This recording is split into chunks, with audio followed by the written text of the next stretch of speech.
Լավ կներ ինքը խոսար այդ $200 միլիոն վերջը Ղարաբաղից էին բերել, պապներ կտակե, Ալբանիայից էին ստացել որպես օգնություն, թե որտեղից է այդ $200 միլիոն, ել չեմ ասում մնացած ունեցվածքը, որը որ մենք դեռ գիտենք։ Հələ այսքանը գիտենք, հələ այսքանի հայց ներկայացվել է, հələ ինչքան բան է բացահայտվելու, թող դրա մասին խոսա։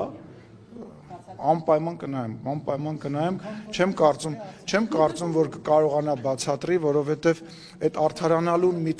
արդարանալուն միտված հարցազրույցը, որը ինքը տվել է, իրան չի փրկելու։ Հայաստանի Հանրապետությունում Ռոբերտ Քոչարյանի նկատմամբ վերաբերմունքը վաղուց ձևավորված է։ Նույնիսկ պատերազմից հետո շատ մարդիկ իր դեմքի ջղաձգումները հանրապետության հրապարակում տեսնելուց հետո որոշել են գնալ քվեարկության, որ հանկարծակի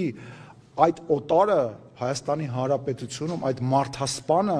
այդ կոռումպացված անձնավորությունը, որը Հայաստանի Հանրապետություն խոպան էր եկել իր թայֆայով, հանկարծակի իր թայֆայով, հանկարծ չվերադառնա Հայաստանի Հանրապետություն։ Օտարը ինքը իր մտածելակերպը, իր գործելավոճը հայ մարդուն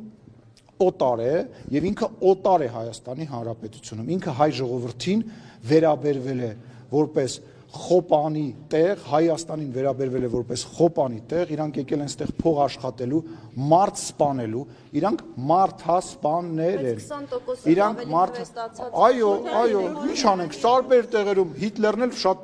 բան է ստացել, տոկոս է ստացել, բայց դա չի նշանակում, որ ինքը մարդասպան է։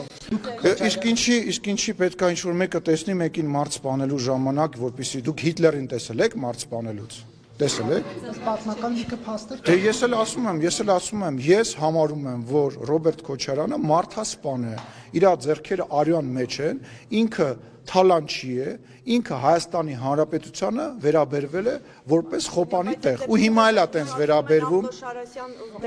Հարգելիս, գիտեք ինչ, այդ ով որ տենց